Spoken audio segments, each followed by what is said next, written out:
Salut à toutes et à tous et bienvenue dans cette nouvelle émission hebdomadaire comme chaque semaine. J'espère que tout le monde va bien, que vous avez passé une très bonne semaine euh, pour faire un petit récap de la semaine.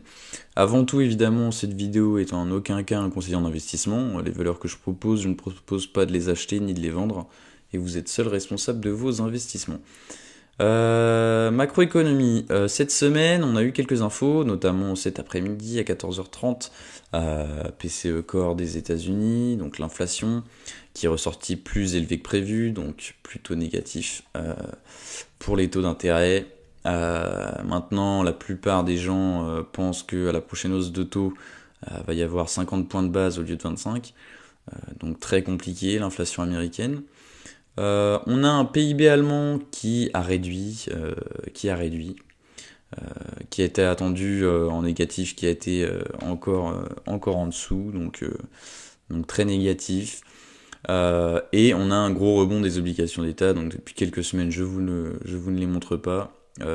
Mais donc voilà, obligations d'État, on est rendu ici pour le 10 ans américain et le 10 ans allemand, on est rendu ici, donc presque au plus haut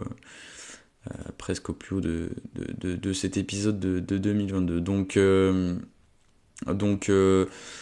un contexte pas très très favorable au marché, malgré les hauteurs qu'ont pris les marchés, on va y revenir. Donc peut-être le moment voilà, de commencer à couper des positions, de remonter les stops sur vos positions longues. On va voir ça avec les indices. On va commencer tout d'abord par le Brent. Alors le Brent, on est toujours dans notre biseau descendant qu'on avait tracé, et on avait cette droite de tendance qui avait bien marché, ma foi. La bougie d'aujourd'hui n'est pas sortie vu que je fais la vidéo vendredi. Cependant, la mèche est baissière aujourd'hui, je crois. Ici, on avait eu un rebond sur cette oblique, rebond bien en dessous quand même de l'oblique. On était par rapport à l'oblique quand même de son point ici, on va dire. Voilà, on était quand même 1,5% en dessous. Là, il y a eu un rebond pareil, mais en dessous, et je pense que l'oblique haussière a fait résistance. Donc nous voilà dans une démarche différente. Cependant, voilà, si les cours basculent, on sait que ce point-là est un point assez intéressant, qui a été acheté plusieurs fois. Voilà, à l'image de celui-là. Voilà. Déjà, ce niveau-là, on sait qu'il a été acheté. C'est un peu un gros niveau puisqu'on a ces mèches-là qui me dérangent un peu. Mais on sait qu'on a, voilà, on a grosso modo ce niveau-là qui peut être acheteur, qui peut être acheté, mis à profit. Donc voilà. Sinon, on a toujours les mêmes résistances au-dessus de nos têtes. La prochaine résistance, voilà, pour moi, elle est là. Voilà pour le Brent. L'euro-dollar. Euro-dollar, pas terrible non plus. D'où l'intérêt en trading de mettre des stops. L'euro-dollar qui se prend une grosse claque. Aujourd'hui, pareil, on est encore en baisse de 0,5%, donc c'est énorme, autant vous dire. C'est énorme. Alors, on avait fait une touchette vendredi, voilà. Et là, on est revenu tester le support jeudi, et là, on l'a cassé encore. Donc, pas terrible. Vraiment pas terrible. Depuis les plus hauts, on est quand même à moins 4%, et encore, on doit être à moins 4,50 avec la journée d'aujourd'hui. Pas terrible. Cependant, on peut remarquer quand même que quand on joue les supports, ça peut marcher. Voilà, ce support-là n'a pas marché. Enfin, celui-ci a un peu marché, mais c'est une grosse journée. Cela marche. Voilà, cela marche. Mais on voit bien que le cours est survendu. On n'arrive pas à repasser à l'image de cette belle mèche. On n'arrive pas à repartir. Alors est-ce que voilà, c'est juste une simple consolidation après 10% sur une paire, ou alors est-ce qu'on est reparti chercher des endroits plus bas? Écoutez, ça on va le voir. Notamment à cette résistance-là, moi que j'importe pas mal d'importance, qui correspond au 1,05. Moi je la trouve très très très intéressante. On remarquera aussi ce retour de tendance baissière ou juste cette consolidation à la MM200. Si on casse la MM200 par le bas, et ben, on aura très vite notre réponse. Donc pour l'instant, l'euro-dollar en trading, pas grand chose à faire, peut-être en intraday, mais voilà, je trouve pas ça très très très très pertinent. Les cryptos. Cette semaine, donc, comme vous l'avez vu, je pense, le Nasdaq a pris une petite claque, une assez grosse claque quand même, et les cryptos n'ont pas franchement, voilà. Donc plutôt positif, hein, pour les cryptos, avec du volume qui est toujours à la hausse, voilà, comme je l'avais indiqué ici depuis cette hausse. Donc plutôt bien, plutôt bien. Plein de choses positives, hein. Sur les cryptos, pour moi, techniquement, on est bien. On a cette belle oblique haussière là qui est achetée à maintes reprises, encore une fois là, hein, comme vous pouvez le voir. Maintenant, le seul détail technique, voilà, c'est cette résistance là. Cette résistance horizontale, et nous fait suer. Voilà, faut pas être grossier. Et moi, j'attendrai, voilà, une congestion pour après soit partir à la hausse, soit partir à la baisse. Et on l'aura la confirmation, hein, je pense. Mais on voit que là, les personnes sont revenues sur les cryptos et malheureusement, elles ont énormément baissé. Ça pourrait être qu'un rebond simple pour aller encore plus bas. Ce que je pensais, hein, je vous avais dit, j'attends l'Ethereum, voilà, sur au moins ce niveau-là, quand on était rendu ici. Là. Mais apparemment non, donc plutôt positif. Donc en swing, ce que vous pouvez faire, achat sur l'oblique haussière, revente au niveau, voilà, hein, de cette résistance horizontale. Et voilà, assez simple entre guillemets à dire, à mettre à profit, peut-être un peu plus compliqué, mais configuration de l'Ether, ouais, plutôt très intéressante. Donc le CAC 40, donc là je sais que ça fait mal, ça fait très mal. Donc hier, non, c'était pas hier, c'était mercredi. On avait cassé la M10, on avait fait toucher de source de support, hein, que j'avais délimité, et on était revenu. On avait sauvé MM10, c'était plutôt propre, et c'était plutôt bien. Hier, on est reparti sur les plus hauts, on a fait, voilà, on était à pas grand chose, hein, du plus haut, hein, encore, hein. On était à 0,4 du plus haut, de la TH en fait, de l'indice. Donc plutôt belle journée, on se dit que le CAC est quand même vachement résilient. Et là aujourd'hui c'est un peu la panade. C'est franchement la panade. Baisse de 1,80. On casse la MM10, on casse la MM20. On s'arrête sur ce support-là. Est-ce que lundi le cours va repartir, voilà, par exemple ouvrir sur support et repartir et reprendre la MM10? C'est possible. Cependant, la moyenne mobile 10 est quand même un indicateur court terme qui est franchement intéressant et qui nous montre quand même la tendance de l'indice. Et je pense qu'après ce gros rebond qu'on avait eu de 15%, puis cette petite consolidation de rien du tout, et ce gros rebond, je pense qu'une consolidation serait saine, serait normale, et ferait du bien à tout le monde. Pas bien dans le sens où j'ai des positions vendeuses, absolument pas, mais dans le sens où faut que le cours respire s'il veut aller encore plus haut. Puisque on est dans des belles configurations, les gens sont acheteurs sur le marché action. Voilà, si on veut viser les 8000, voilà, fin d'année, ce qui est pour moi faisable, hein, il va falloir consolider sereinement pour après repartir. Donc rien de négatif. Moi je surveillerai évidemment les supports horizontaux. Celui-ci intéressant mais maintenant est un peu court. Celui-ci me plaît aussi. Maintenant celui qui me plaît le plus, voilà, c'est celui-là. C'est ce gros niveau-là. Après il y a tout ce niveau-là, mais à partir de ce moment-là, voilà, là ça m'intéresse. 6800, ça commence à beaucoup m'intéresser. Et voilà. Donc voilà. Donc à suivre le CAC.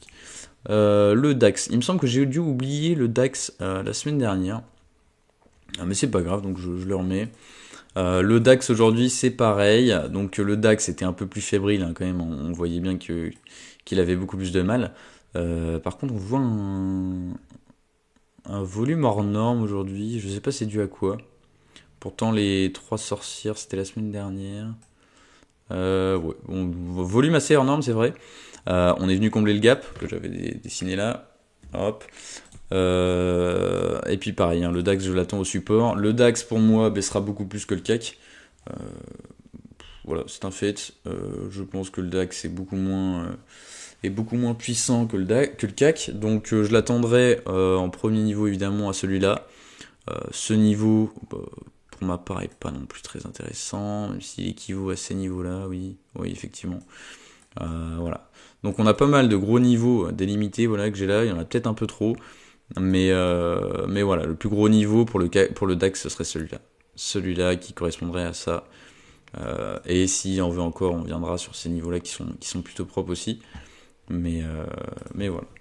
Donc le DAX, pareil, encore plus négatif, hein, personnellement, sur le DAX, plus vendeur que le CAC. Mais sur des niveaux, voilà, cela, c'est un bon niveau d'achat, selon moi. CrossJect. Alors, CrossJect, dossier que je suis, voilà, que je vous avais fait une vidéo, mais 3 dossiers. Je ne veux pas y revenir 20 000 fois. CrossJect, début de semaine, reco d'investisseurs. Voilà, bon, cassé oblique du volume, évidemment. Reco d'investisseurs. Donc on a fait une très très grosse semaine, hein, sur CrossJect. On a fait 13%.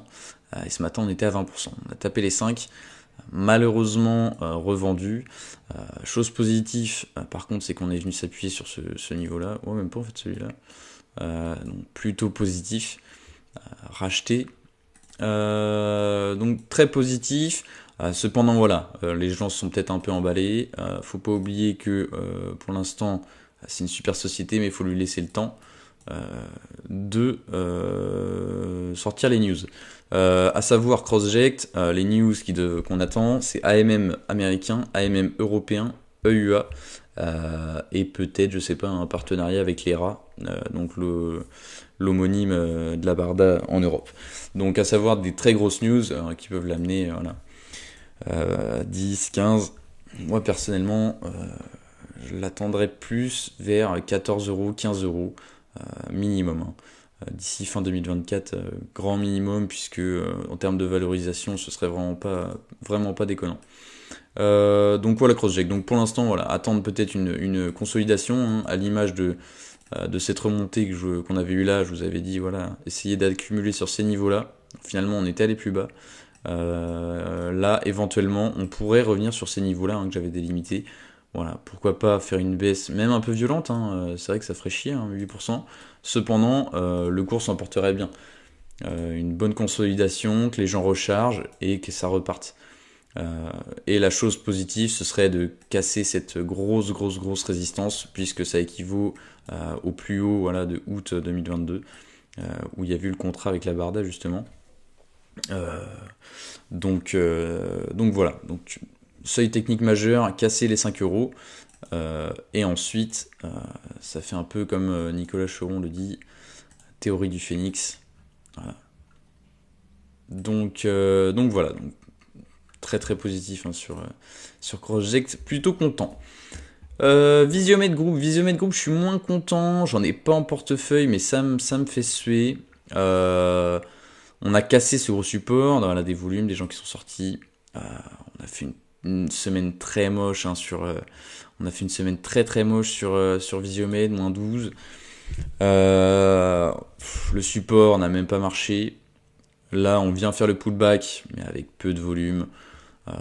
Franchement, je pense que ça ne tiendra pas. Je suis plutôt maintenant baissier dessus. J'ai vu une zone de prix qui m'était plutôt intéressante. Alors, je l'ai tracé sur Boursorama. Voilà, ça doit être celle-ci. Ce niveau-là me paraît plutôt intéressant, puisque le cours a quand même buté pas mal de fois dessus. Voilà, j'ai 2 niveaux sur Visiomètre, donc moi je l'attends plus bas. Pourquoi pas prendre une petite position en swing, mais je l'attends plus bas. Donc je l'attends à 22%, c'est énorme, hein, je sais, et 30%, c'est énorme. Cependant, le cours, les gens n'ont l'air de plus en vouloir. Donc moi j'attendrai, franchement, j'attendrai ces niveaux-là pour en reprendre une poignée, puisque là, voilà, ce support-là a été acheté, comme je l'avais montré. Mais on a eu un gros rebond certes, mais pas non plus mirobolant. 25% quand même au plus haut. Ah quand même. Mais voilà, donc négatif sur Visiomètre, clairement. SpinGuard, alors je vous ai sorti une vidéo cette semaine sur SpinGuard, puisque c'est une boîte que j'aime bien. C'est franchement une boîte que j'aime bien. Allez voir, hein, je vous ai fait une petite review de la boîte, de ce qu'elle peut faire, est très intéressant. Et donc notamment j'avais délimité cette baie d'oblique haussière, hein, voilà, qu'on avait acheté. Lundi, elle nous a fait une super journée et ça a été racheté directement. C'est un peu barbant hein, ce que j'ai mis là. De toute façon, mes objectifs sont fixés. Bah ouais, du coup, sont fixés. Donc moi, voilà, je vais tout vous supprimer. Premier objectif à moi, voilà, c'était les 1 euro qu'on a touché aujourd'hui. Maintenant, il faudrait que le cours quand même, faudrait que le cours, alors, attendez, voilà, faudrait que le cours congestionne un peu, mais là, les achats sont impressionnants, le volume est impressionnant. C'est de la small, hein, ça vaut combien déjà? Ça vaut 30 millions. Ça doit valoir 30 millions, Spingard. Et ça peut aller bien plus haut. Donc je vous laisse regarder ma vidéo. Moi, mes objectifs sont de 1 euro, 1,18, 1,68 et 2 euros. Donc je suis pas dessus, euh, mais j'aime bien le dossier et pourquoi pas en cas de retour à la baisse, de congestion, pourquoi pas prendre une position. À savoir en plus qu'aujourd'hui on a cassé une belle résistance que je surveillais. Donc voilà, donc je vous laisse aller voir ma vidéo pour plus de détails sur la boîte. Sodexo, alors Sodexo, elle est où? Sodexo, j'ai vu qu'elle a bien tenu, elle a fait moitié fait un pullback sur le sur l'ancien range, donc plutôt pas mal. On est venu recasser ces niveaux-là de de ce gros support qu'on avait eu. Donc plutôt pas mal pour Sodexo. Maintenant, je l'attendrai casser sa MM50 et puis aller sur ce niveau-là. Donc ce qui serait pas mal. Maintenant, pas grand chose à faire, ou alors attendre, voilà, une petite réaction du marché sur ces niveaux-là, pourquoi pas, pour ensuite repartir. Donc voilà pour Sodexo, rien de neuf. AB Science. Alors j'ai décidé de vous mettre aussi quelques nouvelles boîtes parce que c'est vrai que je me répétais beaucoup, donc je vais vous mettre d'autres petites boîtes. AB Science c'est baissier, voilà. On avait eu ce gros support hein, que j'avais déjà délimité et montré en vidéo, qui avait été cassé hein, et qu'on avait eu, d'ailleurs on avait eu un gros gap baissier, donc pas terrible. Cependant, AB Science, on a des beaux niveaux de prix, notamment ceux-là, et j'en ai un autre, c'est celui-là, qui me paraît intéressant puisqu'on a des mèches en fait, on a des belles mèches. On a ce niveau de congestion qu'on avait eu ici, et on avait eu ces grosses mèches voilà, qui ont été achetées, donc plutôt pas mal. Voilà, je le délimiterai plutôt comme ça. Hop. Donc niveau de cours évidemment bien plus bas, hein. Je l'attends plus bas, mais ouais, mais ça me paraît plutôt intéressant. Donc pourquoi pas retourner sur ces niveaux-là. Donc on n'est pas énormément, hein. On est entre moins 8 et moins 16. Et on est entre moins 40 et moins 50. Donc premier niveau de cours me paraît plutôt intéressant. Premier niveau de cours me paraît plus intéressant puisque ça équivaudrait à ce niveau-là. Et ces grosses mèches. Donc je pense qu'il peut être acheté ce niveau-là. Et avec des objectifs assez gros, puisque voilà, on visera tout d'abord ce niveau-là en premier temps. Ou alors celui-là. Donc ça pourrait nous faire un très beau ratio gain-risque qui est intéressant. Donc ouais. Voilà, ou les 9/10. Donc plutôt intéressant. On va suivre on va suivre le graphe de AB Science puisque ça me plaît. Maintenant les actions que je vais vous parler, donc je vais vous parler de Vinci et de Sanofi. Évidemment, si le CAC ne tient pas, ça va être compliqué pour ces valeurs de tenir. Donc voilà, je tiens à le préciser quand même puisque parce que le technique forcément ne marchera pas trop à ce moment-là quoi. Vinci, je vous en parle parce que j'ai détecté un bon niveau de support qui pour moi est assez intéressant et qui peut être mis à profit. Voilà, ces anciennes résistances qu'on avait eues là, qui peut être mis à profit pour après repartir. Donc voilà. À savoir que les prochains niveaux horizontaux, voilà, ça peut être cela. Niveau de prix. Donc voilà. Je pense pas qu'elle ira plus bas quand même, Vinci, étant donné que là elle est sur ses plus hauts. Mais voilà pour Vinci. Donc pareil, de beaux niveaux, un niveau pour accumuler quoi. Vinci, bonne valeur, très bonne valeur. Et pour finir, Sanofi. Donc Sanofi, je vous en parle depuis maintes et maintes fois, cet oblique a enfin été cassé cette semaine, avec un peu plus, j'ai l'impression, d'envie. Euh, un peu plus d'envie, j'ai l'impression. Mis à part aujourd'hui les 1,8 million de volumes qui ont été sortis à la clôture, mais un peu plus d'envie. On a quand même le même scénario hein, qui se dessine, on a des grosses mèches, voilà, hein, comme on avait eu ici, mais plutôt positif sur Sanofi, on vient de la casser, pourquoi pas refaire un pullback, donc voilà, tac, tac, tac, et après repartir, et s'attaquer voilà, à ce niveau-là, à savoir ce gros niveau horizontal. Donc voilà pour la vidéo d'aujourd'hui. Beaucoup de choses qui sont passées mine de rien cette semaine, positif sur CrossJect et SpinGuard, et voilà. Écoutez, je vais vous souhaiter un bon week-end et je vous dis à la semaine prochaine. Allez, salut!